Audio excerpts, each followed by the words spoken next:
Hello, and welcome to another episode of I Own a Business, where we focus on helping practice owners grow the practice of their dreams. I'm your host, Dr. Steve Vargo, and I have with me Dr. Joel Tuite, who's an IDOC member and is also owner of Hometown Eye Care in Littleton, New Hampshire, which opened in 2018.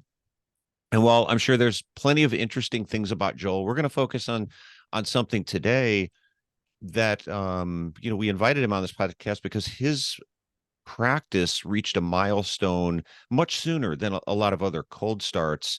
And in fact, many practices never reach this milestone. Within 5 years of opening cold, Hometown Eye Care became a multi-million-dollar practice. So we invited Dr. Tuite on to basically discuss his 5-year journey and what tactics he employed to get to where he is now. So, hey, Joel, how are you?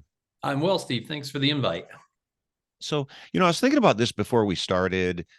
What makes people successful? What allows people to get successful, maybe some faster than others? And I think sometimes when we hear about people achieving any level of success, we initially assume that there's something special about that person or their circumstances.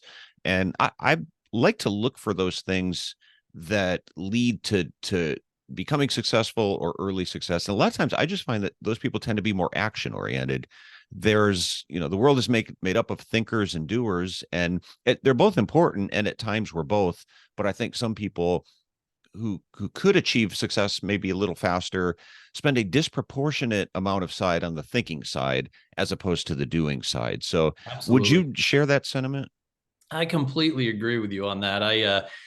For me, I knew there was a point in my career where I had to either pursue it or let it go. And for me, at the time when I opened my practice, I was 37 years old, which is a little later than some. I had practiced for at least 10 years prior. And I'm glad I did. I gained a lot of experience in the as an employee, but I knew I could do better as an owner. And so, which is part of the reason I came back to my hometown of Littleton to practice. I had a lot of connections on the Littleton, and I felt as though I could give back to the community the way they gave to me when I was younger. So that was one of my main motivating factors, is to open a rural optometry office to serve the community that helped me when I was in school. So I'm going to have you walk us through years 1 through 5. And I feel like I need to put that disclaimer, like you see on the infomercials where, Yes. it says like same results won't apply to everybody. But I think a lot of things we're going to talk about will be applicable Yeah. to many practices. Before we get into year one, though, I would like to go back even a little bit before that, 3 months, that 6 months before, where you're contemplating this, you're lining up the financing. What is going through your head? Because I think that's another issue you brought up. I was working for somebody else, felt I could be more successful. I think that fear of risk a lot of times is what Yes. causes us to hit pause on our decisions. Surely you felt some natural human concerns. What if this doesn't work out? It feels Oh, risky. sure. It's a lot of money. What was going through your head at that point? Because I think that's going to be helpful for young ODs or ODs considering this, to better understand that. What was going through your head and how did you overcome that? Well, I'm glad you brought up the pre-year one thing. I was actually going to start with year zero, because year zero is the planning phase, right? This is when you're still employed, you're still trying to figure it out. And at the time, I knew there was a large demand in the area. I had done a lot of demographic research in my particular area. I built a business plan, which kind of helped me start the foundation for this plan. And at the time, my two sons were very young, 6 and 3. So it was a big risk. You have a mortgage, you have school loans, you have other things. And so when you have to plan on this, you have to factor in those financial decisions, and they're big ones. They're heavy. I remember coming home from work and seeing my two sons looking at me, and I'm thinking, do I really want to do this right now? But regardless, it was a desire. And so I started. One of the things that really helped me is I didn't know a thing about business. In optometry school, they don't teach you, at least in my year, I was the class of 2007. In my year, they didn't teach you any business courses. And we don't have business owners, at least my parents weren't. So for me, I had to kind of learn from scratch. And I've always been a good budgeter. I've always been able to maintain a solid budget, reducing debt service, et cetera. So for me, I went on the Small Business Association website, and they actually had a really good outline at the time. I don't know if they still do. And it was basically step one from your thought to step 10 to to opening. And I followed the template and the guideline, and I'm telling you, it helped a ton. And I would set a plan, and I would achieve these. Each step I would follow, and I would achieve these as I developed my practice. Everything from starting a new entity like a PLLC, and then working your way down the list. So that was kind of the starting point where I really sat down and did that. Now, from my initial thought of doing this to the opening day, it took me about 7 months. So, and I know that's fairly quick, but in my current employment situation, I knew that there was a contract coming up, and so within that time frame, so I really wanted to get the ball rolling. I knew if I was going to do this, I either had to commit to one or the other. And so for me, I decided to commit to the practice, and that's what kind of propelled me to that point. But it is very scary. I would say that year 0 through maybe 1.5 is a very trying time. I'm 6'4", and at the time I was 180 pounds and it's soaking wet. And I'm telling you, it was, for me, that's smaller than I was in high school. So it was a stressful time, but in the end, you're glad you do it. And we'll see if we can help you kind of walk through some of the steps of that. So let's jump into year one. I Yeah. remember OD I worked for once in the past said when I opened my doors, I was lucky if I had 2 people there. He goes, but I was going to make sure that they met each other. So I booked them back to back. So it looked like when they came in, there was at least somebody else there. But what Yes, was year one like for you? Because I think that's a tough year for many it is. practices, not all, but for many, because there's just not many people there. And I would think for a lot of doctors, they might even start having second thoughts about whether this was a good decision. Absolutely. A doctor once told me year one is going to be a little slow. And so the best thing to do is load one day, right? So he says, if your best day is Friday, you put all your patients on Friday. And all of those patients, when they come in, they see a waiting room that's fairly full. They see an optical shop ready to go, and they say, oh, this guy's, he's new, and he's right off the bat, he's like, wow, he's got patients in the chair, and word of mouth gets out. Now, in our community, we're a very small blue collar community, and we feed off many, many small towns around us, right? So our radius of caring for patients is like people travel over 2 hours to get to us. Now, I have some good friends in Connecticut that say their patients wouldn't travel 10 minutes to get to them. So demographically, it's very different. But in a rural setting, people will travel for eye care. And so in this situation, year one, we advertised heavily, okay? And you have to be willing to wear all the hats. I was everything from the credentialing person for myself to the janitor. I would clean the office every night or every other night, to the doctor, to the technician. I worked up my own patients year one. And I remember day one, I remembered it vividly. I had 2 staff members. I had an optician and a receptionist.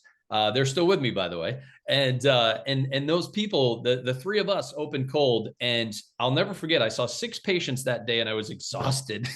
I remember going home and I had done everything myself. Now, previously, when I had worked for other doctors, I had technicians that helped me, and I had billers that helped me, and I had various other people. And this is ground zero here. I mean, we're starting from scratch, and I was wearing every hat. So you have to be willing to wear every hat. And, I'm not going to lie to you. I was doing 80 to 90 hours a week that first year. It was very difficult. I was thankful that my kids were quite young because they weren't into sports yet. They weren't into big events at school. They were still in the preschool years. And so, they had their set schedule, and, most nights I saw them, but some I didn't. And, you'd go in early. I'd be there at 6:30. I'd work till, 7:38, and then I'd go home, and then I would do weekends, and it was a lot. But I started with the core value, knowing that I'm growing this from the ground up. I know there's a sacrifice. I'm willing to make that sacrifice. And I had a wonderful spouse that she has helped me throughout the entire venture, but she was absolutely a pivotal role in my success, because she knew the commitment I was taking on here, and she knew there were going to be sacrifices. On the other hand, in year one, I recruited those 2 people, and those 2 people were people that I had known. One I had worked with previously, and one was actually the mother of a son of a friend of my son. So essentially, she was terrific. The 2 of them have been with me since day one. One has since turned into an office manager. One is one of my opticians, and they're fantastic. But I think surrounding yourself with core people that are committed to the same goals that you are is pivotal. So I have a few things here that I had written down based on things that had helped me in year one. Like for instance, buy the basics. You don't need a $100,000 Optos the day you open. Buy the basics, get what you need to give an accurate eye exam, and then you will build upon that later. Also, my pivotal role here when it came to the real estate end of it, I couldn't afford a building off the bat. So for me, starting out, you got to kind of take what you can get. I was lucky to find a lease in the area on a high traffic road. But I signed a short-term lease. I signed a 3-year lease instead of a long-term lease. I didn't want to do 5 years or 10 years because I knew the chance was there that we could grow out of this. Now, I also knew that I could renegotiate the lease down the road. So for me, I kind of opened the window, and I'm really glad I did that. And I'll tell you why in a little bit. Also, I branched out to a lot of other practitioners in the area. I talked to a lot of PCPs and other specialists that I would reach out to, and I wrote them letters, and some I had lunch with, and we sat down and I networked that way to try and increase our patient totals, and that seemed to work really well. And so there were a couple of tricks of the trade there that really helped me in my first year. 2 questions based on some things you said, and feel free just to say, hang on, we'll get to that Yeah. as we go through the years. But I'm curious at this point, because a lot of ODs in that early stage take somewhat of a passive approach to growth. And they will even say, I'm in year 3. Shouldn't I be farther along? My mind will usually go to what plan do you have that you're sticking to? So you mentioned in that year 0 creating a business plan. At this point, do you feel, even though you're working 90 hours a week and seeing 6 patients, do you feel like you have a plan, a vision of where you're going to be in 3 years, in 5 years? Absolutely. You do. Okay. Which is Absolutely great. Yeah. Because you have to, right? You have to. And I for some reason I've always been blessed with the ability of that. I mean, when we developed our building, I could envision myself walking through the building before it was even made. I could see the layout of the building. Same with patient flow. In either office I was in, my initial lease and then my building later on, I could envision it before it was built. And so it made it easier. I can envision my schedule, my full-on schedule before I even achieved that. I knew I wanted to achieve this particular schedule for myself and any other employee or associate that came along. So for me, yes, envisioning your future is huge. And it helped me get to that goal quicker because I could see it before I actually got there. The other thing you mentioned is having to wear a lot of hats early on, which is absolutely, you're the manager, you're the janitor, you're the technician. Did you get comfortable as you move through the years in letting go of some of that control and delegating to others? Because that's another area where some owners, and I'm sure this is not unique to eye care, Absolutely, they have trouble, and we call them control freaks, or just they like to maintain control over everything, but they start to become the bottleneck in the practice, and they have a lot of trouble relinquishing control. Is that anything that you had trouble with, or did that come pretty natural for you? It was absolutely not natural. I completely agree with you, Steve. I had a really hard time relinquishing vacuuming the rug. I'm not going to lie to you because, this is your baby and you're building it from nothing. And as you see little increments of success build upon one another, it's really hard to let go of the trust factor, and for a while there, I wouldn't do it. But I'll tell you, over time, if you're going to grow and you're going to be successful, you have to learn to do that, because there is no way that you're going to be able to control this animal once it gets to the size that you expect it to get to. So you really have to learn to relinquish simple tasks so that you can focus on more complicated tasks. But it's not easy. So year 2, you're working. Year 1, we're working 90 hours a week, 6 patients a day. Yes. As we start to train now, going into year 2, how do things start to look differently for you? Well, our book of business is increasing, right? So we're starting to, word of mouth is getting out. Again, living in a small rural community, that's your best advertisement piece. So word of mouth is getting out. We're starting to build our patient base. We've connected more with PCPs and other specialists. So that's really helped us a lot. We've added a couple of pieces to the puzzle here. So the first person that I had hired after my initial two is I brought on a receptionist, and shortly after, another optician. We, in our area, we had a high demand on for glasses sales and contacts and so forth. And the one optician we had, she was really working really hard, and so we brought on someone with her, and that was a game changer. There's a few areas in here that I'll talk about that were actually game changers for the practice and for me. And I would say in year two, adding those two extra people was huge, because you have to worry about people being sick, right? You have to worry about people being out. And when you have two employees, if one is out, that's 50% of your workforce, which is huge. So you have to be willing to diversify tasks, like we had mentioned, but having different people in different roles to assist and always being cross-trained is critical. You want your optician to be able to answer phones and make appointments. You want your receptionist to be able to dispense a pair of glasses and contacts. It's critical that people are cross-trained. So in year two, we added that. And then already in year two, because I had a 3-year lease, we were basically growing out of our current location. So my initial location was 1,500 square feet. I had 2 exam lanes. I had a little area for pre-testing, and then I had our optical shop. And year two, we could see the writing on the wall that this place is not going to cut it. We're way too busy. So that was probably halfway through year two. I started talking to an architect and laying out a plan for a new building for expansion. We were already thinking about that halfway through our lease, because I knew if I hadn't, by the time the end of the lease came, I was going to, have to hurry up, or it wasn't going to get done. So we started, my uncle was a huge help to me. He was my general contractor when we built our building. But regardless, he and I had met with the architect well in advance, because we knew the writing on the wall was that we weren't going to be able to fit there much longer. So that was kind of year two. We were pretty blessed in year two. Year three for me, not to push ahead here, was COVID, and we'll get into that. Oh, COVID. Okay. All right. So I hadn't even thought about that in the 5 years. Yeah. Quick follow-ups on that, and then let's jump into that COVID year, because that's really interesting, and how you navigated that as a new practice. We had some practices that actually started in the COVID year, so you're at least a couple of years in. I'm curious about, you mentioned a critical part of year two was these new hires.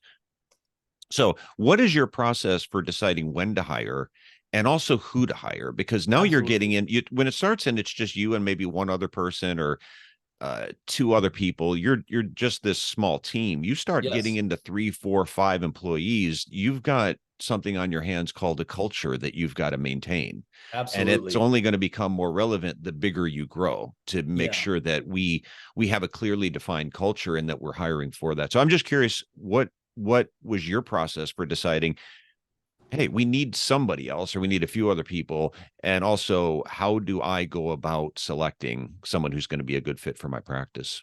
So for me, initially, I kind of tried to put myself last. So I would look at my employees, and I would see where the highest demand was, who's drowning right now, who's really, trying to keep up, and their heads barely above water. And that's where I would choose my next employee. So I would say, okay, I'm fine teching for myself. I can work up. And by now I'm seeing 10, 12, 14 exams a day or whatever. And I'm really running, but I'm also seeing that my optician is drowning, right? So I said, well, we need an optician. So I hired someone that could come in and work with her as an assistant optician. And then I would look at my receptionist and say, wow, she needs a day off, and I don't know where I'm going to give it to her. So we're getting another, receptionist. And then once we got through that and everything kind of the seas kind of calmed, then I said to myself, all right, now I need a technician to help me cut some of the backlog off, so that I can focus on other things. Now, still at this point in year two, I'm still doing all my own billing, which, to be honest with you, I'd never done in my life. And so, I'm half afraid that I'm going to get in trouble for doing things wrong. But on the other hand, my optician was actually a certified biller before she was an optician. So she was a huge asset to me. I think if she wasn't, I probably would have used an outside billing source, because I didn't know what was going on, but she was able to educate me. So we'd split the load. She'd do the vision plans, I'd do the medical plans, which sometimes are a little bit easier. And then we would bill it that way. So yeah, when it came to picking an individual, you have to really put your staff first before yourself, because, without your staff, you're nobody. And I've always felt that way. And I'm very blessed. I have a wonderful staff, and I'm very grateful. And we've had very little turnover, knock on wood, in our practice. And I feel it's because, the staff sees that I'm absolutely going to put them ahead of myself. There's no doubt about it. Yeah, I think that's so critical. I heard something early on when I started taking on this role of consulting, and I might not get it exact, but it was something along the lines of your ability to be successful owning a practice directly correlates with your ability to lead a small team of people. That I really agree. stuck with me because I don't think people a lot of times give leadership its due credit, or understand the importance of that, especially as a practice grows, because you do become so dependent on the people on your team, and they really can make or break a practice. Absolutely. So it was probably around early 20. I remember coming home one day from work, and my wife was almost in tears, and she says, "Can you believe they canceled school for 2 weeks over this thing?" Right. That was the very start of COVID. Looking Yes, back, it's funny that it was 2 weeks. And then after that, the world just kind of melted. absolutely. What did year three mean for you and your practice?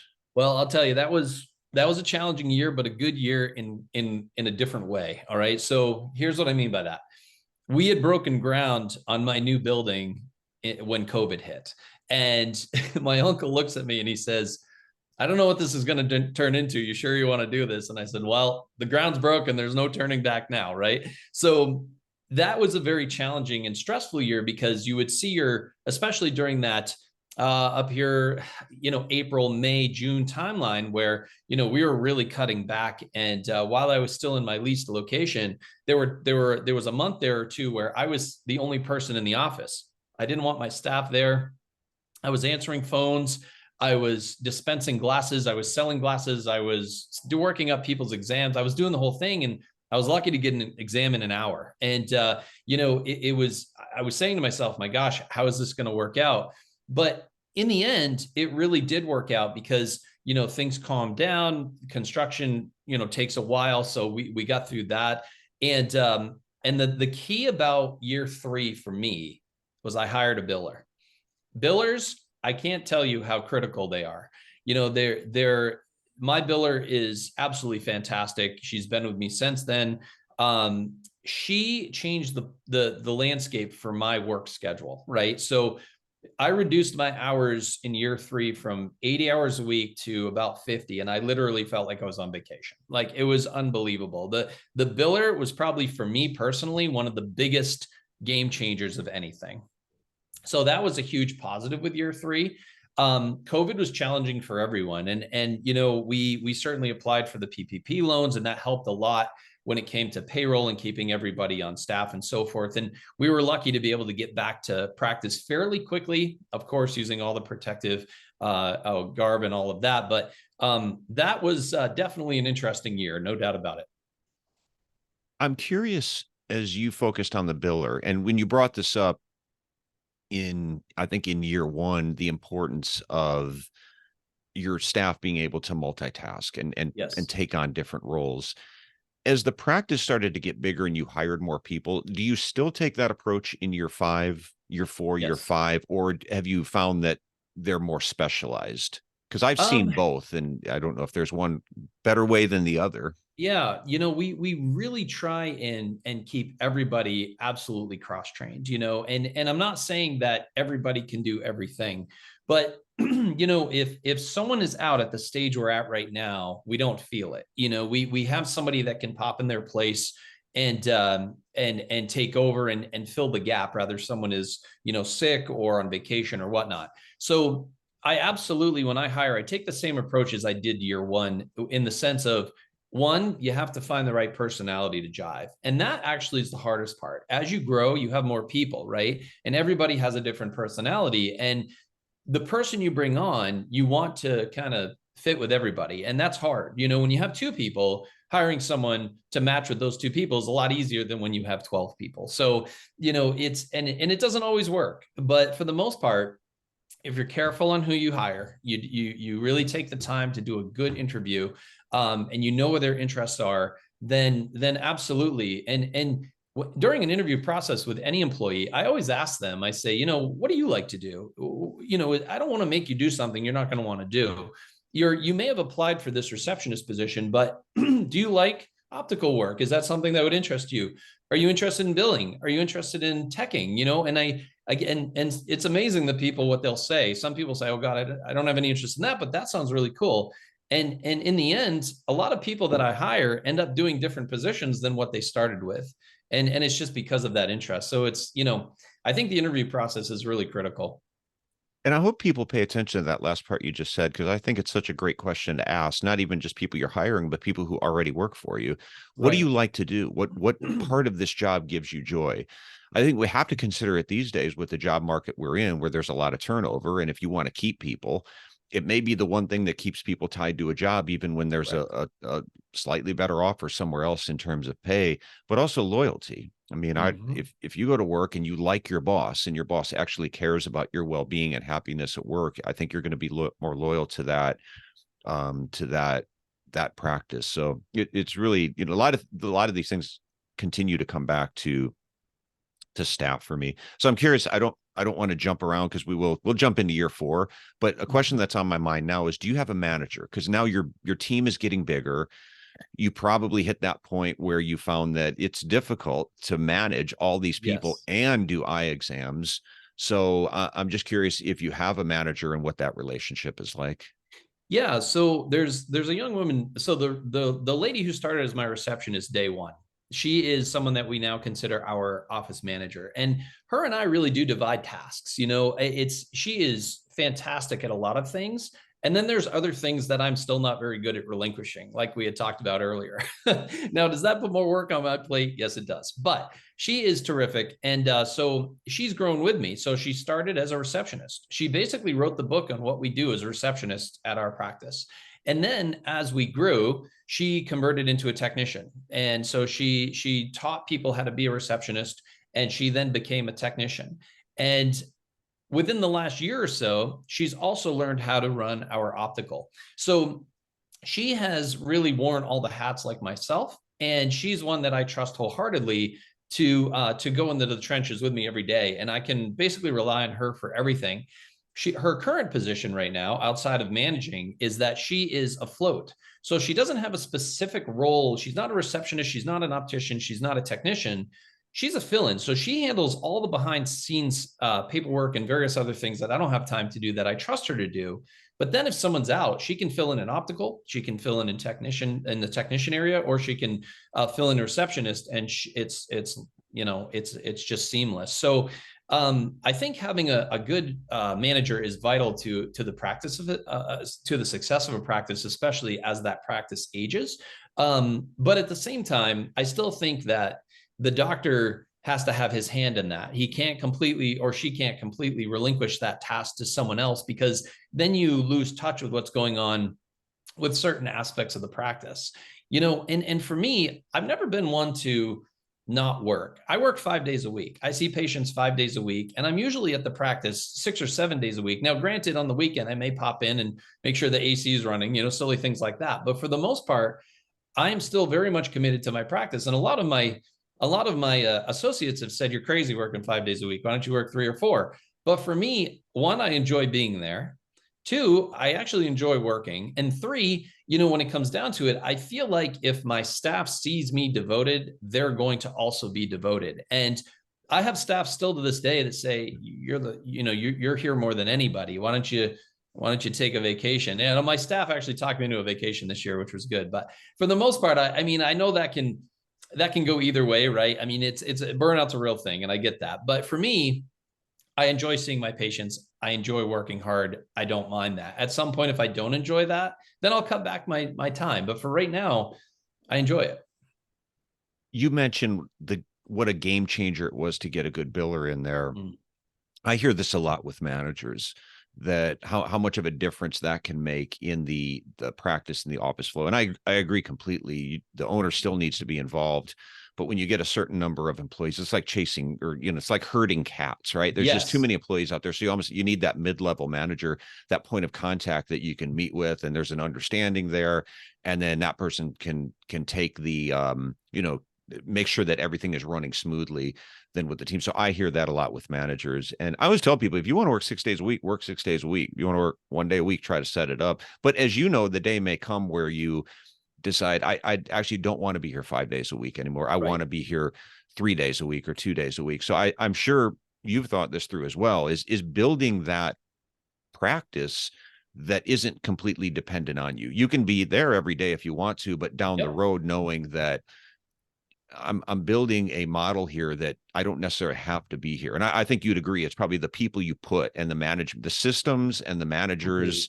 that you put in place. If that's running smoothly, like any other business, it'll allow you to step away if you want to. I think you're absolutely correct. Having the right pieces of the puzzle is critical, and I feel very comfortable. And when I first started, I did not feel comfortable ever leaving the practice. And now, if I have a CE, out of New England or whatever, which I had recently, it was fantastic. I completely trusted my staff. I had the pieces in place where the practice could run autonomously without me, and I really didn't worry about it. So the key, like you had mentioned, that is absolutely vital to being able to do that as the practice matures.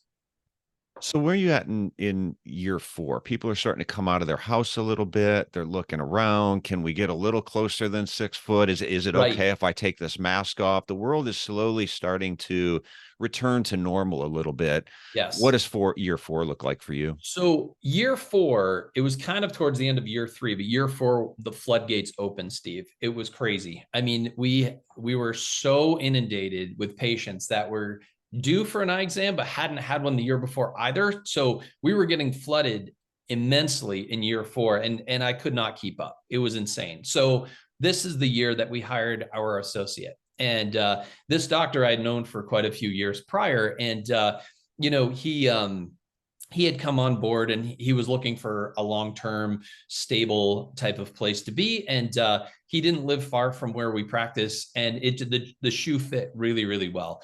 And so he and I decided to have him come aboard, and thank God we did, because that right there was the game changer for year four. Year four was hiring the associate, being able to delegate tasks to him and patient load, which was huge. And also, at this point, we also continue to add staff members to support him. And, anytime you make a big change like that, you're going to make a bigger change in adding a lot more, people to be able to assist in him, because there's no way you're going to be able to keep the same staff size if you keep adding doctors. So it was a heavy growth year. Year four was a really immense growth year. And, a couple of tidbits for people out there. Year four was at the point where, you're starting to control, or you have control of your debt service.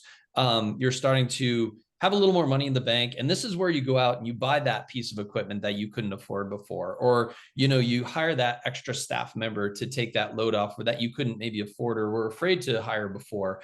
And year four was the year that I realized I will never be understaffed again. There was a lull there where you kind of learn as you go. And, there was a period there where we were understaffed and it was very stressful. So you learn, this was one of the things that I learned that year, where it's like, wow, we really need to make sure we have that extra staff member on hand. And I've done that ever since. And I'm glad I have. But the other thing in year four too that I found was really, really useful was that we started to, I mean, we've always done this, but year four, we really started to give back to the community. The community had supported us for 3 or 4 years solid. And, we were grateful. So, we really started getting into sponsoring a lot of the kids sports. And we sponsored local concerts, which they do in the park. And, we hired local people like gardeners to come in and do work. And we even at Christmas, we paid for all the parking meters downtown for a week, and they would put like a plastic advertisement on the meters saying, you're all set, courtesy of Hometown Eye Care or whatever. So it was pretty cool where, we love to give back to the community, and the community responded. And that, to be honest with you, it paid for itself, because that advertisement alone, increased our patient base as well. So, you get to the point in year four where you're like, okay, I'm starting to figure this out. Let's start to give back a little bit. It's really interesting that you brought that up, because I try to look for those weird intangible things when I'm Yes. talking with practices that I guess we'd consider successful practices. And that's something I typically find. I think some things we know, right? We know the customer service thing, whether we're delivering it or not, we know Yes. that that's something that we should do. But what I find pretty consistently is that doctors who own successful practices, in many cases, are very involved in their communities, and I hear that time and time again, and I find that very interesting. I think it's important to become, especially in a smaller community. I think you can do this. The doctor to go to, right? Every Mm. small town, every rural community seems to have that one doctor. There might be 7 doctors in town, but the one that everybody knows about. Absolutely. I helped that I grew up here and I've had connections here since I was 3 years old. So for me, that was a huge help to growing my practice. And I know not everybody has that, but if you have a niche like that, utilize it, utilize it and give back to the community that helped you. And I'm telling you, you always receive 10 times of what you give. And I truly believe that. Quick follow up on the associate that you Mhm. hired, because that's another critical position to fill, especially if Yes. you don't want to be there all the time. If you're the only OD, you kind of have to be there all the time, right? You Right. can't delegate that to your tech. But when you get to a certain point of growth, and the next natural stage is typically to hire an associate. Was that a smooth transition? A lot of times what I'll hear with the associates, and I think a lot of this just comes from a lack of communication. Mhm. It's almost never clinical. When that situation goes sideways, almost never has to do with clinical abilities. It's very Correct. rare. It's usually somebody who's just maybe not the best fit for that practice, whether they don't Correct. bring the right attitudes, or they don't show the same level of caring and compassion for the patients. Productivity comes up a lot as well in Yes. with an owner that'll say, well, my productivity is this and my associate is quite a bit different, and not Right. in a good way. So Right. how do you bridge those gaps? I mean, did you get lucky and hire somebody who's just a really good fit? Did it require some communication, some setting expectations? What was your process with that?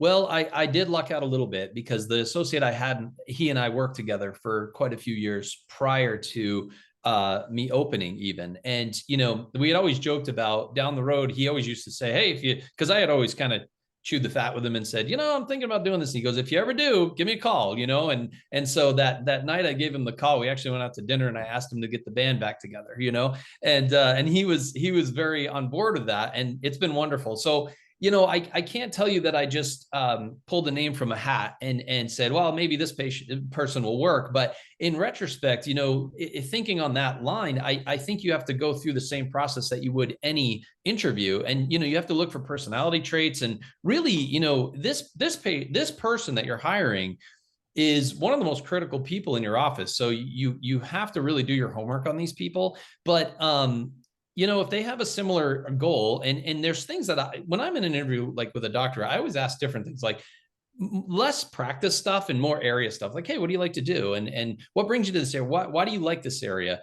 With my current associate, I didn't have to do that because he had lived here for 20 years. But in that situation, those would be questions I would ask even more than what's your specialty and what do it's more important that, hey, does your spouse like it here? Or, are your kids in school or things of that nature? So, I really feel like people don't leave practices unless they don't either like the area or they don't have something in common with the area. So I think doing the homework on the person's interests are almost more important than their practice ability.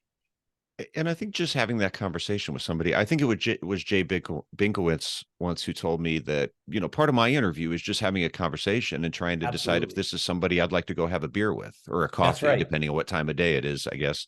But yeah, I think such a big component too, is this is the person that you're going to entrust your patients to. Are they Yes. going to like him? Right. Are they going to like her? I agree. So, all right, that brings us into year 5 of the Yeah. journey. So what's going on now? And as maybe an extension onto that, I'm curious about what's not only going on now, but what's year 6 going to look like for you? What do you got planned for the future that's going to lead to continued growth for your practice? So I think in year five, you've kind of got it figured out. It's like when you hit your 40s, right? You get to in your 20s, you have no clue. In your 30s, you kind of have an idea, and in your 40s, you finally figure it out. And I think for us, year 5, we've kind of figured it out. We know our avenues where our patients are coming from. We know our demographic we're serving. Um, at this point, we've pretty much acquired all the equipment and all the necessary things to make our practice stand out. And now it's a matter of kind of rolling along and seeing what we need to update as we need to update them or as things break. Um, So I think year 5 is kind of like the transition between year 2 and 3 is what's next? Where do we go from here? And you look at your patient base and you look at how busy you are, and we're incredibly busy. So the question is, do we have enough room in the building for another doctor? Do we decide to expand? We're having conversations of that. Well, this has been very helpful. I can't imagine someone who's considering opening a practice, or maybe even in the first few years, or even just, I think some of these are time-tested principles that if you've been doing this for 20 years, and even if you just want to put a new spark into the practice, a lot of these things we've talked about is having a clear plan, a clear vision, Yes. investing into your staff, investing into the technology, giving back to the community. Um, and I think a lot of people know this, but are we doing it? Are you doing it as a practice owner? So, Joel, this is great. I really appreciate your time. Absolutely. And if I could give a piece of advice to anybody, it would be, if you can envision it, it'll happen. It's going to happen. You just have to see it, and you have to realize you have to have faith in yourself. And I mean, I'm no different than anybody else. I started cold at 37, and I know people that beat me by 10 years on that one. So ultimately, it can happen as long as you treat your staff well and you treat your patients like family. You really have nothing to worry about. Yeah. There's two things I didn't even realize before I took on this role how important it was, and that leadership component is one of them. So many things I started hearing that were problematic for the practice, whether that would be the staff didn't get along or we're just not growing. A very simple question started to come to my mind with many of these practices. Who's in charge there? I mean, who is taking control of growing the practice and making sure that the staff is clear on expectations and building a culture and all those things. If you're an owner, the minute you take on ownership, you really have to look in the mirror and take on that responsibility. Right. And but yeah, everything else has been great. Like I said, I really appreciate your time, and we wish you continued success. Maybe in another 5 years we'll come back and cover years 5 through 10. That Maybe sounds he'll good. be like, I'm so tired. Remember that part about 5 days a week? Yeah, I'm exactly. You calling in never from an know. island right now. Yeah. That's Wishful it. Well, thinking, I but guess. yeah, that's the goal. I mean, do what you want to do. It's your life, and live it the way you want to live it, right? Absolutely.